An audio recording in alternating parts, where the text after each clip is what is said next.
All right, so let's just jump right into this.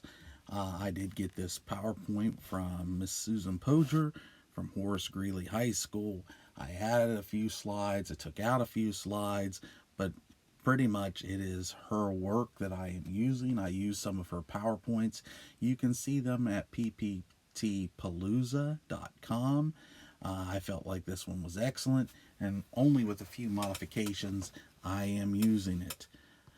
So, without further ado, let's look at the order line again for ancient Greece. We have the pre Greek civilizations, we have the kingdom of Knossos, or the Minoans on the island of Crete, Mycenae on the Greek mainland, and the Dorians. When the Dorians conquer the Mycenaeans, they then go to the Greek Dark Ages. During this time period, Greece lost much of its art and its culture. And then during the pre classic period, the Ionian Greeks, who were former descendants of the Mycenaeans, had left Greece to the islands just off the coast of Turkey.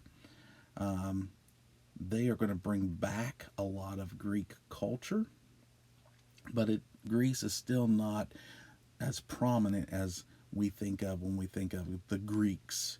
That doesn't happen until the fourth time period, the classical Greek period. It starts just before the Persian War or the Persian Wars.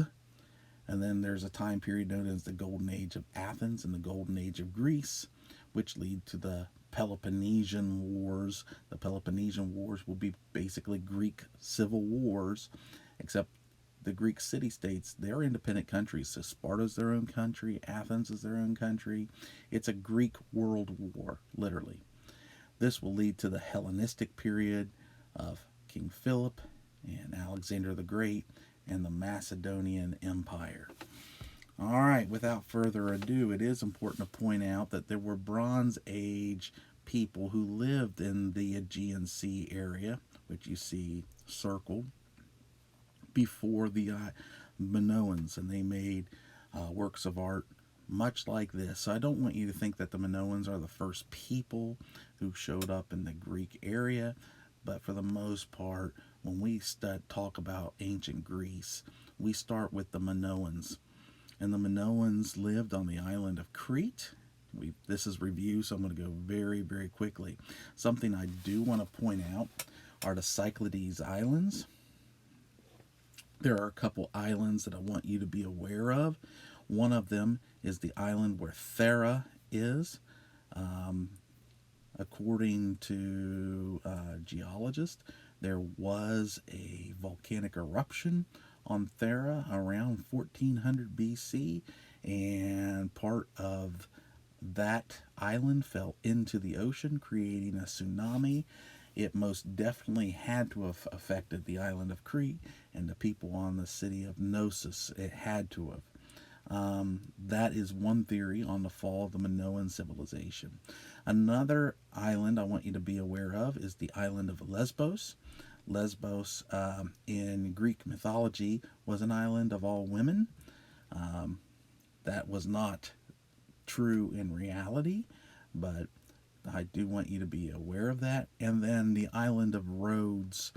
And these islands, Lesbos, Chios, Samos, and Rhodes, these would be where a lot of your Ionian Greek people would be living. When we talk about the Persian Wars, they're going to come into play.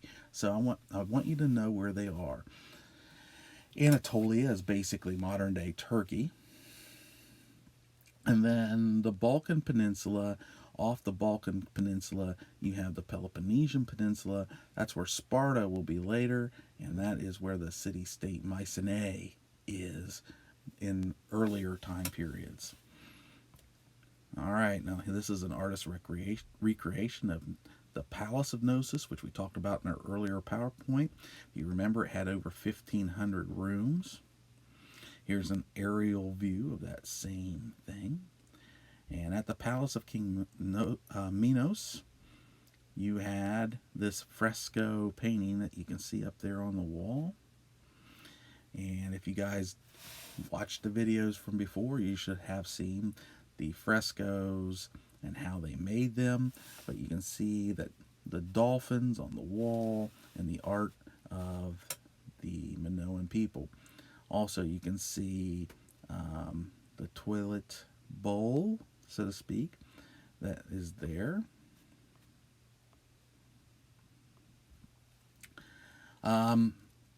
Minoan culture worshiped the bull and the snake goddess. Yes, they were full of bull. That altar up there is a bull altar. You would find that all over Gnosis. And a lot of their art had the bull as well. And as we talked about earlier, they participated in bull leaping.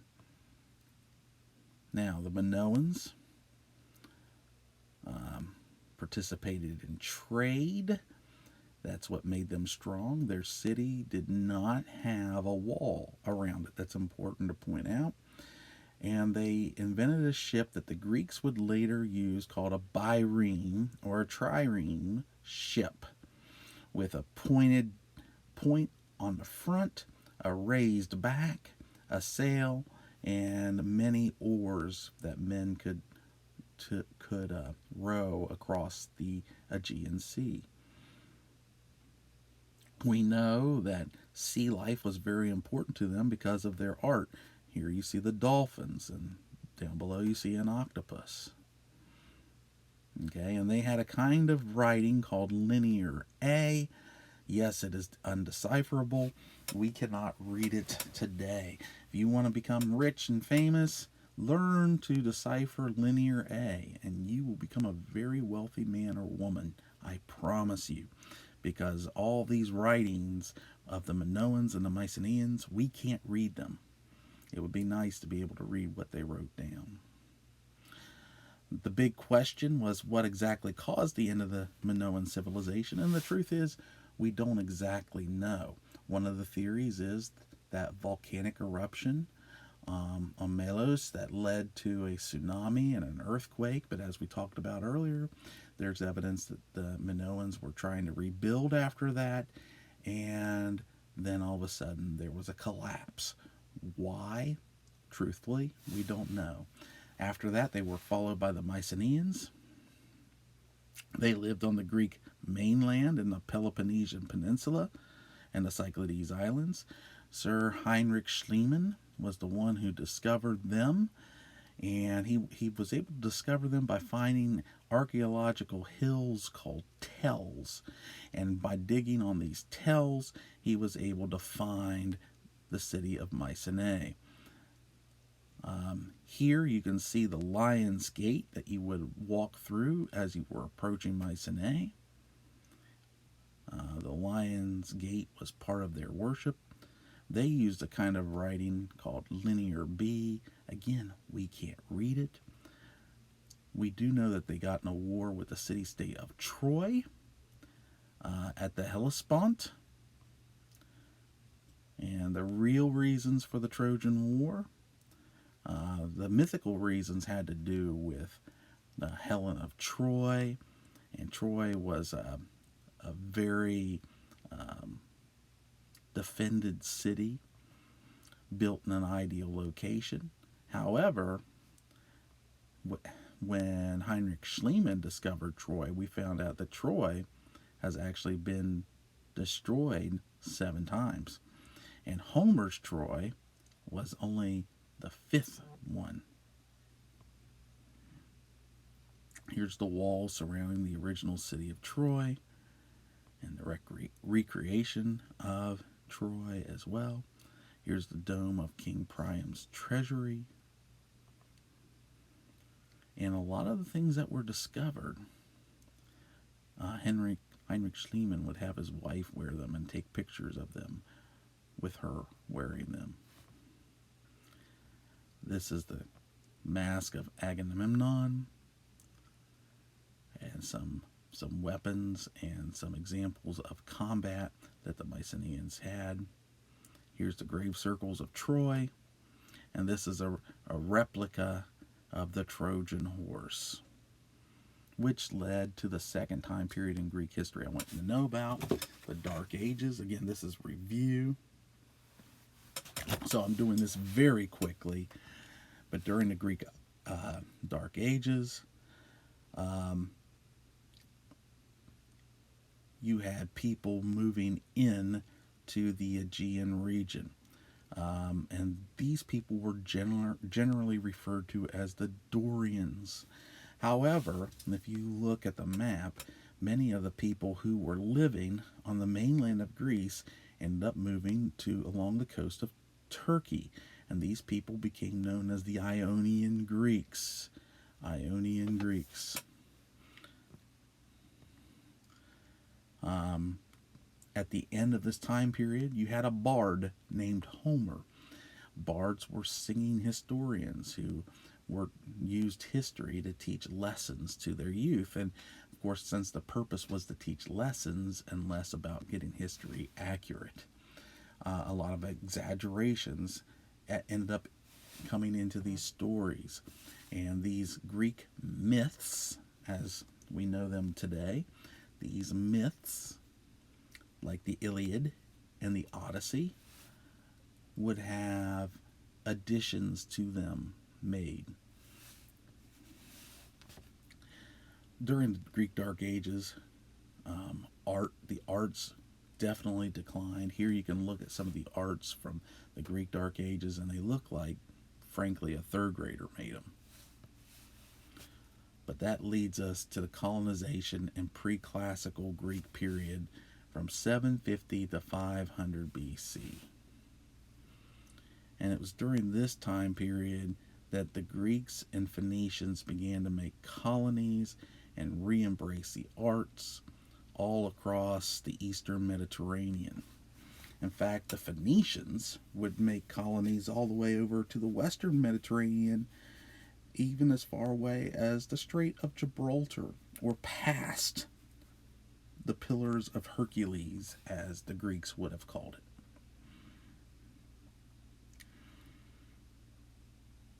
Trade begins to resume during this third time period,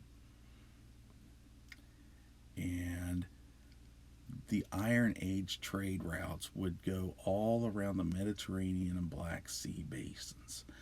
A couple places I want to point out. I want you to look at the far eastern end, and you're going to find Phoenicia with Sidon and Tyre.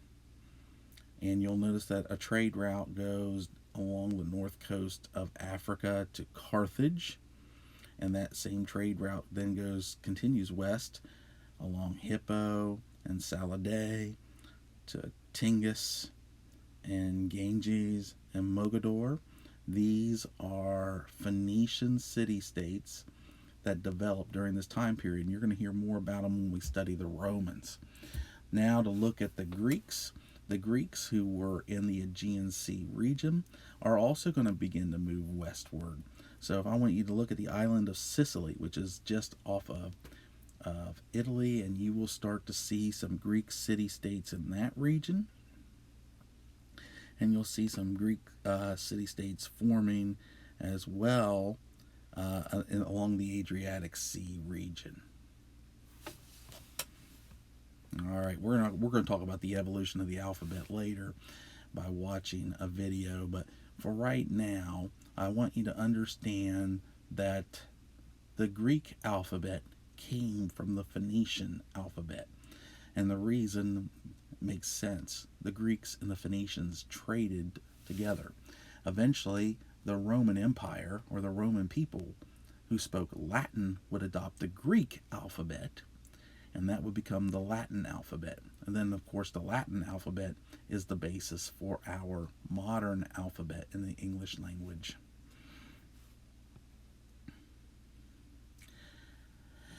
Now, it's important to point out that these Greek city-states, or polises, were independent countries. So they all had their own coinage, they had their own money, they had their own legal system and their own culture, even though they spoke the same language or a similar language, and they would have similar religious beliefs. They were independent. So here you have money from Athens, Epea, Syracuse, Naxos, Larissa, and Corinth. And there were many other polises as well, such as Sparta. All right. So I hope that you got the information that you needed. Make sure you have your notes ready and be prepared for your quiz, which is coming up soon. All right, guys, have a wonderful day.